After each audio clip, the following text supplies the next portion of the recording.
Мэрияга иштеп бер деп чакырган. Мага берген үчүн ийип атам. Бул кимдики бул?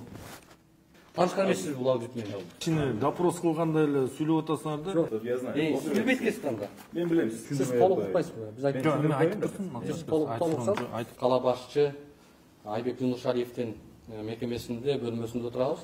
Бүгүн ушул автостоянки жана парковкалар боюнча бир топ көйгөйлөр жаралып келет. Мына ушул маселелерди ачык жана түз өзү менен сүйлөшүүгө мүмкүнчүлүк болду. Ал үчүн сизге ыраазычылык билдиребиз. Өзүңүз ушул Бишкек шаарынын жетекчилигине, башкармалыгына жетекчи болуп келгениңизге 3 айдан ашты. Бул аралыкта сиз өзүңүз жеке мекеменин ичинде ошол парковка жана стоянка боюнча ишканага аудит жүргүзгөнсүз. Ал аудитте так жана даана ачык маалыматтар чыккан.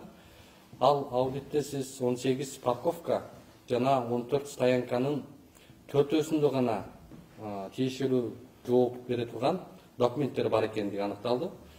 Анан 2019 жылдан бери бул мэриянын алкагындагы мекемеде иш бүгүнкү күнгө чейин жүрүп келатат. 19 жылдан бери жер кодексинин 25 беренесинде 3 пунктунда так жазылып турат да.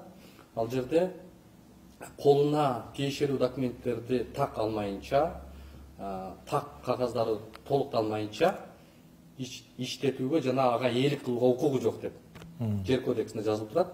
Эми суроодо Бишкек мэриясы анын карамагындагы башкармалыктын болгону 4-өсүндө гана тиешелүү документ болуп атса, эмнеге мыйзам бузуп иштеп келатат, жер кодекстерин, мыйзамдардын кодуну бузуу менен?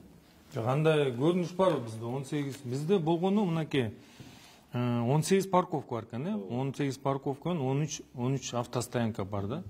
Анан кийин ал жерде биз документ эмес, алардын иштеткен ишмердүүлүгүн айтып атабыз да. Ошол 18 парковкада 1486 машина тура турган жай бар экен да, мүмкүнчүлүк. Анан кийин биз жанакы хронометраж жүргүздүк да. Ошол 1486 орун кандай колдонулуп атат? Ошол бул ал боюнча өзүнчө токтолобуз. Муну жер кодексин даана так бузуп атат да бул жерде. Жок, бизде ошондой маалымат бар. Андай эмес, бул туура эмес. Себеп дегенде бир эле маселе ушул Мадина базарынын жанындагы чыккан, ошол негизинде болуп аткан суроолор болсо керек. Ал маселе ушул сотто каралып атат. Азыр соттун чечими менен буюрса ушул парковка стоянканын карамагына чечип бере турган. Себеп дегенде бул муниципалдык жерлер. Ошол жерге биз баягы парковканы илеттөө максатында иш жүргүзүп жатат. Бул вице-мэр, биринчи вице-мэр Сазыкулов Максат Шекербекович. Сиз ишенимдүү түрдө айтып атасызбы? Жалган деп. Эмнени ишенимдүү түрдө? Жогорудагы мыйзамсыз документтер жок экендигине. Документсиз алар иштей албайт да. Мисалы үчүн. Сиз ал боюнча танып чыккансызбы? Албетте.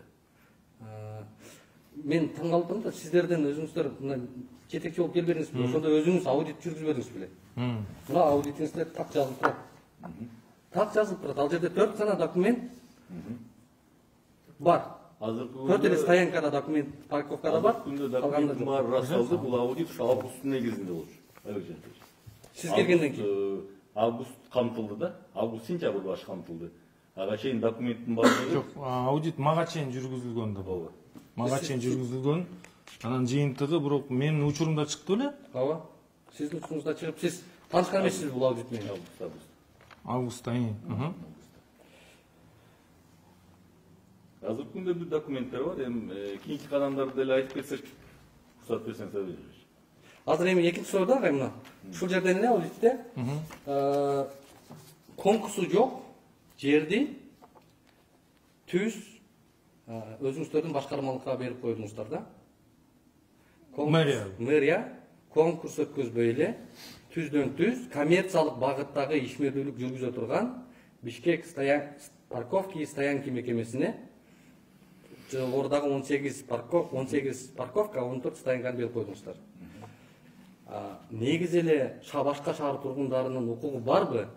Ушул жерге аренданы бекер эмес төлөп жана конкурстун негизинде алганга укугу барбы алардын?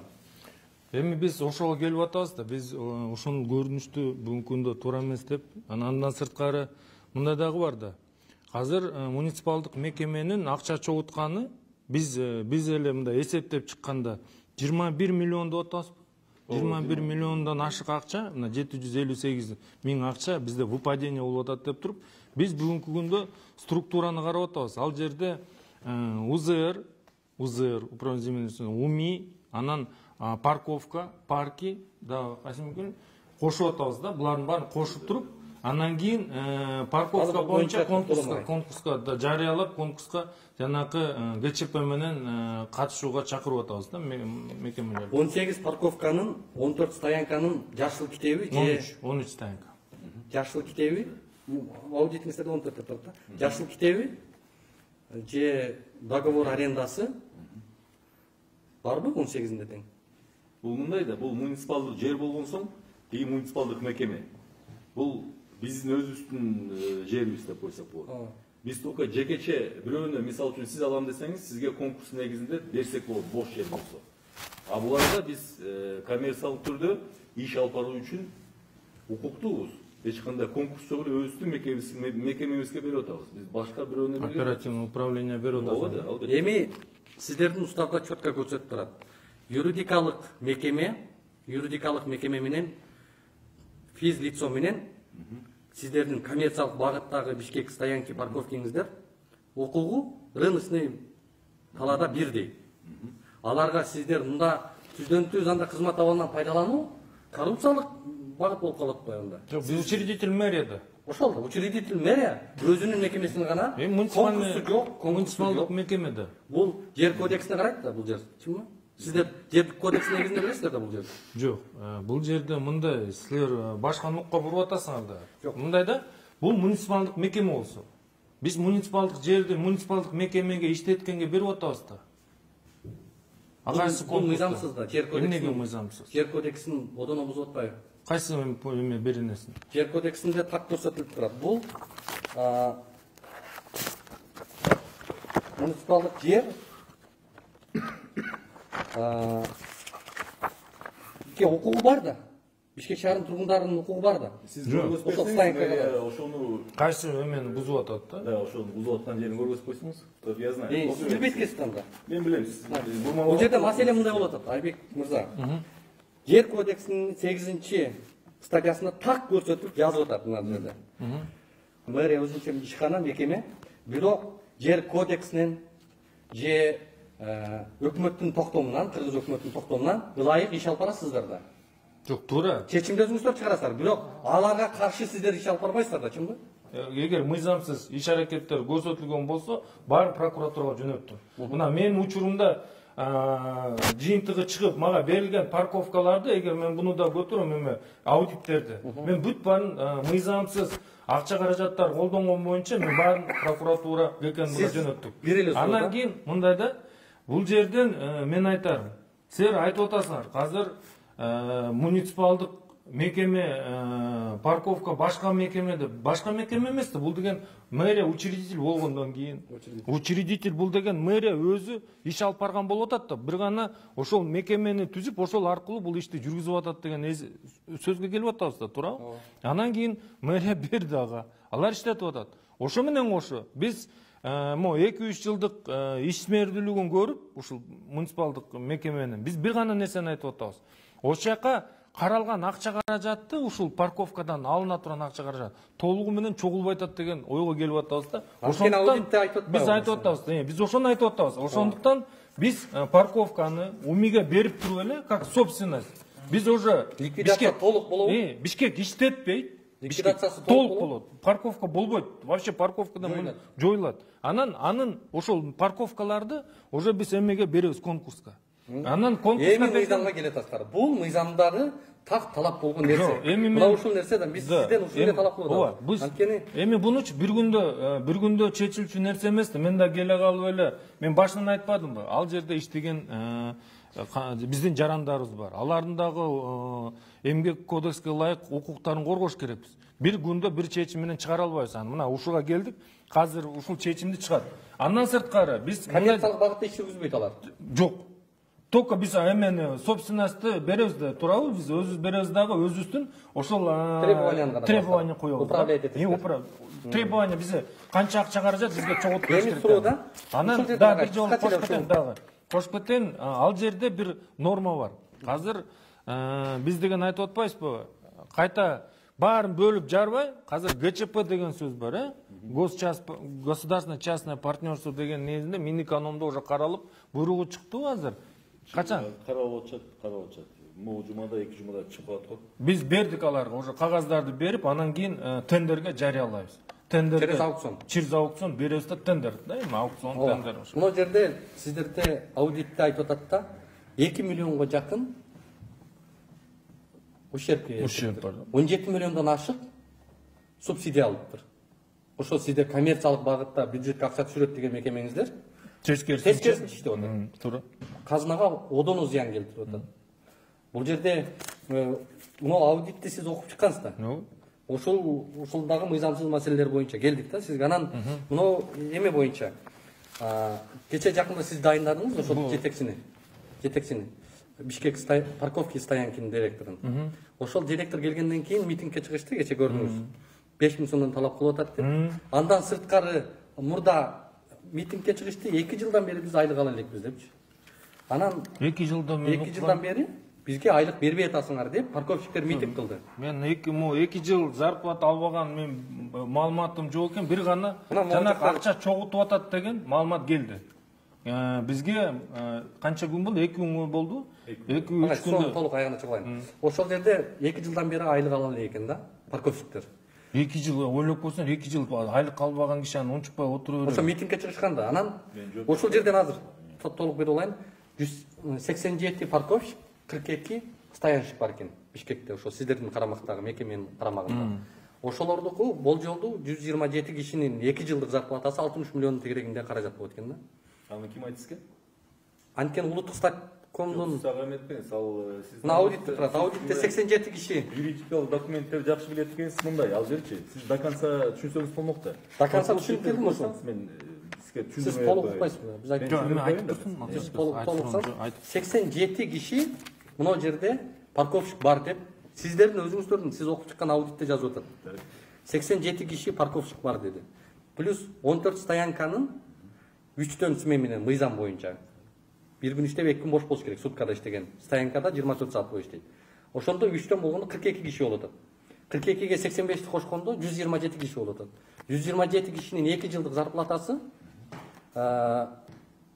улуттук статкомдун орточо Бишкек шаарындагы зарплатанын эсеби менен алганда 20 000 сом. 20 000 сомду 27ге көбөйткөндө 60 миллион сом акча болот да. Ошол 60 миллион сом каражат берип бердиңиздерби? Мен жооп берип койдум.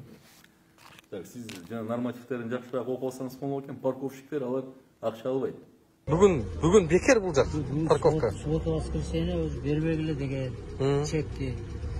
Анан биз иштеп атабыз, наңга чыга иштейли, ашып отура берели. Сиздерге айлык берилбейби? Айлык жок да. Айлык жок. Бирден Статсаңыз берсе? 20 сом алсак, Чек бересизби? Чек бересизби? чекти суббота воскресенье чек калды. Аты жөнүңүз кандай беке? Тагаев Алдыман. Сиз мэрияда иштейсизби жана тазалыкта? Эмеде? Мэрияда. Парковкада? Мэрияда парковкада иштейм. Биздин сектор бар. Кимдерге бересиздер ал? Кимдерге доля бересиздер? Бу жерде болот деген бала бар, Искендер деген бала бар. Бересиңер деди, фалан келип айтты, мен генеральный директоруңермин деп айтты. Ошондон кийин беришип баштадык. Это наемные работники, которые парковкадан план төгүп берет, пландан тышкарысы булардын акчасы. Бул жерде акча албайт алар, Акча алынбайт. Айлык алынбайт. Анан кийин 60 миллион сом деп сиз элге туура маалымат бериңиз, андай эмес. Алар парковщиктер наемный. Күнүгө ставкасы бар өзү, мисалы үчүн канча машина место болсо ошону санайт дагы. Хронометраж менен төлөп берет. 500 сом болот, кээ бир жерлер 800 сом. План толтуруу да мындайча айтканда. Пландан тышкарысы өзүнөкү. Эми встречный суроо ушул жерден сизге. План толтуруу деген бул кандай түшүнүк? Налоговый салык боюнча, салык кодексинде жалпы эле ушул план толтуруу деген мамлекеттик системада барбы? План толтуруу деген мамлекеттик системаны билбейм. Бар бекен жок бекен. Анда сиз окуп албадыңызбы деп атпайсызбы мени? Жок, сиз туура бериңиз да суроонучу. план толтуруу деген Бишкек парковка стоянка деген бар. Мисалы үчүн 2000 машинаныкын күнүгө берип туруш керек. Мынча кирет, мынча чыгат. Мейли. Ошол болгону. жана жилеттер гана. Кече мен Мадинага бардым, жилеттерсиңер. Мадинага бардым. Барсам, жөн эле киши вообще барыптыр, колуна азыр алып келет. Налоговыйдын квитанциясын колуна берип койгон. И көчөдөгү эле бирөөгө жилетти кийгизип койгон. Бул деген кандай түшүнүш болот? Алар деген мошенниктер. Кайсы жактан келдиңиз бекен? Бишкектен Жок, кайсы мекемеден келдиңиздер? мэрияга иштеп бер деп чакырган. Ошол келди. Могу форманы чечиңиз бекен. Вообще сиз жөн эле келип форманы кие бересиздер могу форманы. Мага берген үчүн кийип атам. Жок, бул жерден вообще мындай бир мыйзам талаптарына жооп берген нерселер менен иштешиңиздер керек да. Я, Эч нерсе жок эле келдиңизби? Квитанция барбы? квитанция берген. Кана квитанцияңыз?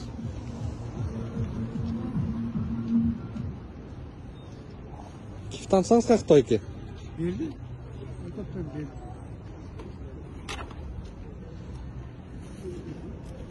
А буну канча штук берди сизге?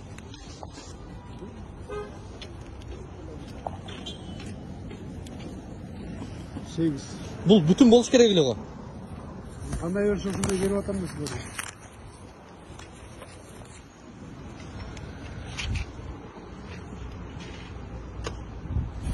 Ол бүтүн болуш керек эле. Числосу кандай? 13-12-2021. Бардыгы число ушундайбы? Я. Бунусу мынауын чөнтөгүндө жүргөн жана. Жок, силер эме азыр мындай кишини допрос кылгандай эле сүйлөп атасыңар да. Жок, допрос кичине мындай сүйлөшөй, бири-бирибизге. Сон ошондой болуп коебу. Мына сиз айтып аткан бул мошенниктер деген ушул бул. Бул кимдики бул? Бул мошенник. Бул мошенниктердики. Мадина базарында биздин БСП Бул турган. кимдики бул? Мен сизге айтып атам, Мадина базары азыр сот. Жок, форма кимдики? Форма билбейм. Кимдики? Форманы билбейсиз, вице-мэр бул. Сот болот. Могу элемент. Бизге айтты, булар Бишкек мэриясында иштейбиз деди мунулар. Мошенниктер керек болсо милициянын формасын кийип жүрөт. Анан магам ошо Бишкек парковка и стоянканын директору чалды. Силер биздин формаларды алып кетип атасыңар, мен прокуратураданмын деди. Анан эле аты жөнүңүз ким десем, мен прокуратурадан эмесмин, мэрияданмын деп. Менде записи бар да. Анан муну кимдики муну? Эгер мошенниктердики болсо квитанция кимге берилди? Балким мошенниктердики, балким мэрияныкы. Мэрия мошенник бул ишмердүүлүк кылбадыбы?